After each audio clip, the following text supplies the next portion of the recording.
남가주의 산불 연기가 지난주보다 좀 나아진 듯 보이기도 합니다만은 사실 여전히 심각합니다.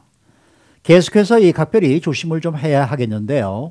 오늘은 주민들이 대기 오염과 관련해 갖는 궁금증을 해소해 보도록 합니다. 박현경 기자. 네, 안녕하십니까. 네, 먼저 이 남가주 지역은 연기주의보가 아직도 계속 발령 중이죠. 네, 그렇습니다. 네. 남부 해안 대기 질 관리국이 관련 주의보를 결정하는데요. 네. 며칠째 계속해서 연기주의보가 발령된 상태입니다. 네. 당국은 오늘 오후까지 LA와 오렌지 카운티, 샌버나디노, 그리고 리버사이드 카운티에 이 연기주의보를 발령했습니다. 네.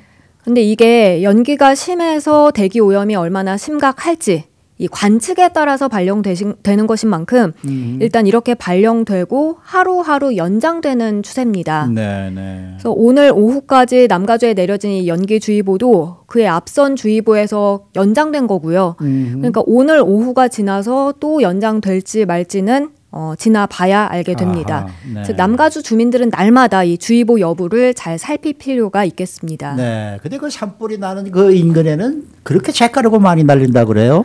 네, 사실 LA에서는 잿가루가 날리진 않아서 그냥 산불 인근 지역에 뭐 자동차에 재가 쌓여 있더라 그렇죠, 이런 한인들 그렇죠. 말 듣고 그 정도인 줄 알았는데요. 근데 오늘 아침 LA 타임스 보니까 그 훨씬 심각한 곳도 있습니다. 네. 뭐라고 적었냐면 잿가루가 마치 눈처럼 떨어졌다 이렇게 썼습니다. 네. 어제 오후 1시쯤 지역은 나오지 않았습니다만 산불 가까이겠죠.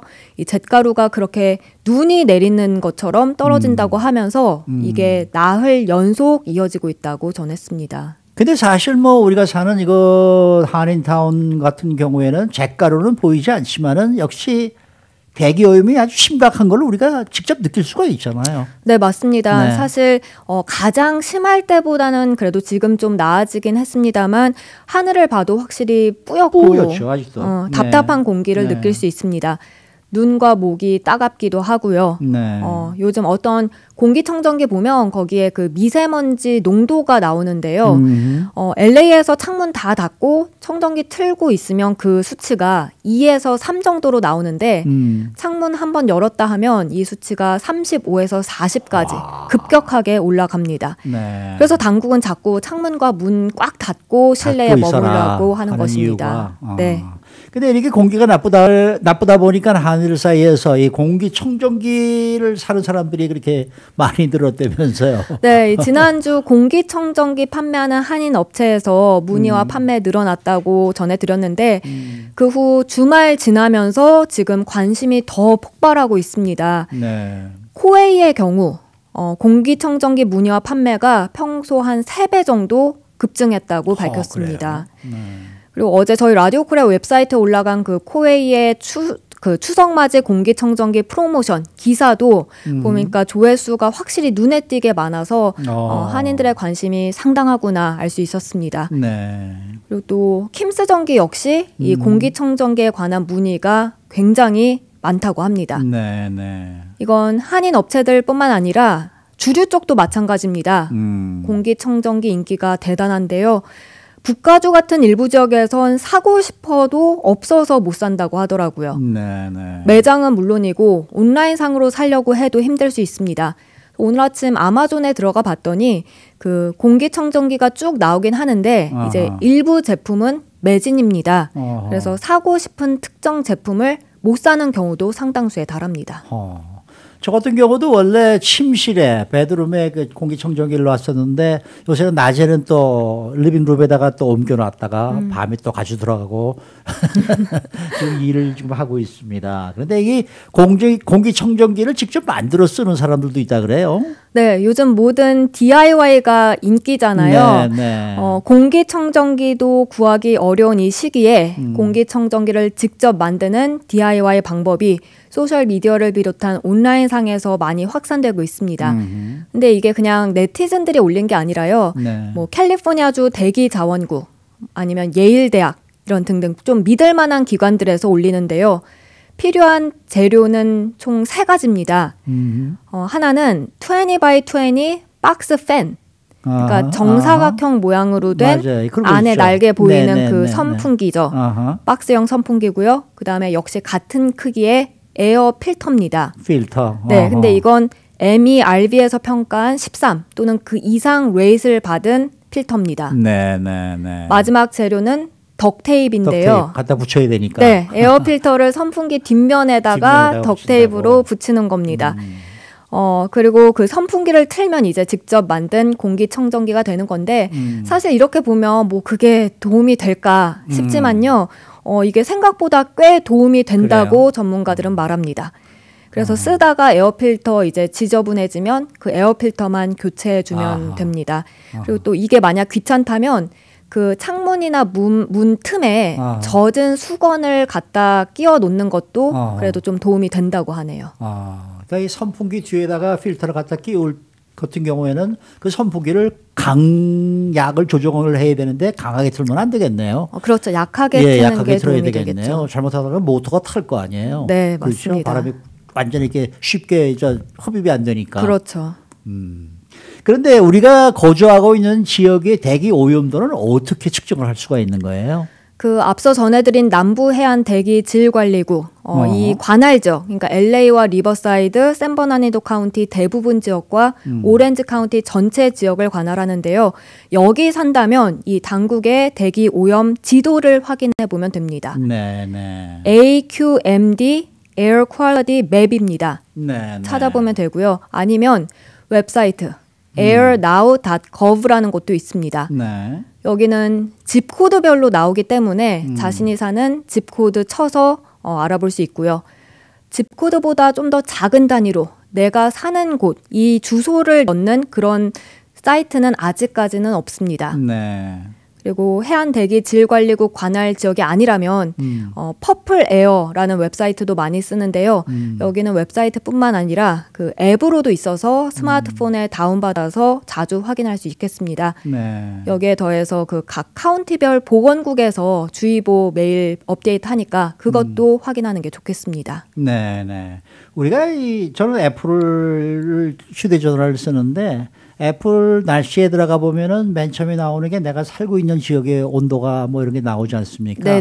거기 보면은 에어 퀄리티 인덱스라는 게 나온단 말이에요. 오늘 지금 보고 있으면 165로 나와요. 그러니까 이게 굉장히 안 좋은 지금 상황인데 이거를 참조를 해도 되지 않을까 이런 생각이 들기도 하고 말이죠. 그런데 이렇게 확인한다고 하더라도 숫자로 오염도가 표기가 돼 있어서 사실 혼돈스러울 수가 있겠는데 이 숫자가 어떤 걸 의미하는 거예요?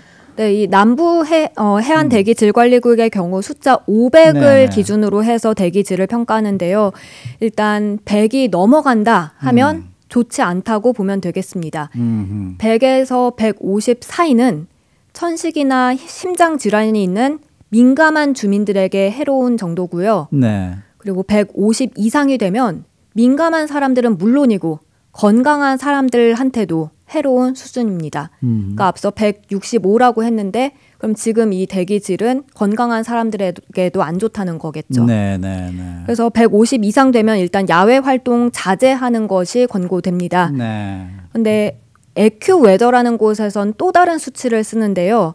여기선 플럼 랩스에서 개발한 수치인데 101만 넘는다 하더라도 민감하지 않은 주민들한테까지 모두에게 여파를 미친다는 지적입니다. 제가 아까 165가 지금 이 아이폰에 나와 있다고 말씀드렸는데 그 옆에 이렇게 unhealthy라고 딱 써 있네요. 건강에 해로운 그러니까 수준입니다. 오늘 제가 밖에 나가면 안 되는 거예요. 그렇죠? 네, 맞습니다. 자, 그렇다 그러면 공기가 좀 덜 나쁜 그런 시간대에 따라서 좀 그러한 이 시간이 때가 있나요? 사실 보통 때는 이른 새벽이나 한밤중 이때 공기가 더 좋은 편입니다. 그렇겠죠. 확실히 차량이 덜 붐비고 뭐 한산하니까 왠지 이때 공기가 더 좋지 않을까 다들 느끼는데요. 근데 산불에 의한 대기 오염의 경우 이와는 상관이 없습니다. 오히려 밤 시간대에 바람이 약하게 불면서 연기나 잿가루가 지표면 더 가까이로 내려온다고 해요. 그래서 공기가 더 나쁠 수 있습니다. 그러니까 뭐 밖에서 걷고 뛰고 이런 운동은 뭐 밤이고 낮이고 24시간 하면 안 된다는 얘기네요. 네, 그렇습니다. 사실 평상시에는 덜 혼잡한 러시아워를 피해서 새벽 시간대 밖에서 운동하면 대기오염 피할 수 있지만요. 지금은 새벽에 하든 낮에 하든 나쁜 건 마찬가지입니다. 네. 그리고 또 운동과 관련해서 많이 나오는 질문 중 하나가 그 해변가 쪽은 낫지 않냐라는 건데요. 이것도 평상시에는 복잡한 도심을 벗어나서 해변가는 대기 오염이 덜한 곳으로 나옵니다. 하지만 지금은 LA 한가운데나 해변가나 똑같습니다. 마찬가지다. 네. 그래서 지금은 밖에서 운동 안 하는 게 좋다고 USC 메디슨 스쿨의 환경 건강 부문 에드 에이볼 교수는 밝혔는데요. 네. 이게 단기적으로나 장기적으로나 건강에 영향을 미칠 수 있다고 이 교수는 지적했습니다. 단기적으로 보면 두통이나 기침, 또 목이나 눈 가려움증 등이 나타날 수 있는데 그래도 이건 몇 시간 뒤에 또는 그 다음 날이면 사라지지만요. 장기적으로 보면 만성적 폐 질환, 천식, 심혈관 질환으로 갈 수 있습니다. 근데 왜 그런 분들 계시잖아요. 지난 수십 년 동안 정말 하루도 빠짐없이 밖에서 걸었다, 뛰었다. 그래서 지금 공기 나쁘더라도 안 뛰는 게, 안 걷는 게 난 더 고통스럽다. 아하. 이런 분들이라면 뛰는 것보단 걷는 게 낫다고 걸어라. 하고요. 네. 그리고 운동 거리 최대한 줄일 수 있으면 줄이고 하루 걸러 하루 하는 식으로 바꿔보라고 에이벌 교수는 조언했습니다. 네. 근데 이 산불 그리고 대기 오염은 우리가 요즘 이 겪고 있는 코로나19 사태와 이렇게 겹쳐서 좀 더 우리를 힘들게 하는 것 같아요. 이 대기 오염이 코로나19와 합쳐졌을 때 건강에 어떤 영향을 미치는 거예요? 우선 대기 오염은 그 폐 쪽에 악영향을 미치지 않습니까? 더 많은 염증을 일으킬 수 있는데요. 네. 이 염증은 코로나19 폐 감염을 더 높일 수 있습니다. 네. 물론 이에 대한 조사는 아직까진 초기 단계입니다. 그래도 이런 위험을 높인다는 건 분명해 보인다는 지적이었습니다. 네, 네. 이 반려동물 키우는 사람들은 또 이 반려동물 걱정도 상당히 클 것 같아요. 이게 무슨 대기 오염과 또 상관이 있을까요? 네, 결론부터 말씀드리면 사실 사람보다 더 취약하다고 합니다. 아, 그래요? 이 미 공중보건협회 졸지 벤자민 박사는 대기 오염이 현재 반려동물에 미치는 영향을 묻는 질문이 최근 많이 들어온다면서 반려견, 반려묘 그리고 특히 새들 사람과 다른 호흡기관을 갖고 있어서 그 나쁜 공기에 더더욱 민감하다고 밝혔습니다. 아, 그래요? 네, 환경보호국 EPA도 연기가 동물 눈이나 호흡기 쪽에 영향 미칠 수 있다면서 특히 동물 중에서 폐나 또 이 심장 쪽이 나쁘다 하면 더 그렇다 전했고요. 반려견 같은 경우에는 사실 매일매일 산책시키는 경우 많은데요. EPA 측은 가능하면 실내에 머물러야 한다고 설명했습니다. 그리고 평소와 비교했을 때 반려동물의 기침 소리가 좀 이상하거나 콧물, 눈물 같은 게 많이 난다면 그 동물병원에 데리고 가보라고 했습니다. 네. 저도 반려견을 한 마리 키우고 있는데 집에만 들어가면 그 쳐다보는 눈빛이 말이죠. 아주 애잔해요. 데리고 나가달라. 네, 그런데 맞습니다. 그걸 못 해주니까 참 미안하죠. 그렇죠. 네, 네. 수고 많으셨습니다. 네, 고맙습니다. 박현경 기자였습니다.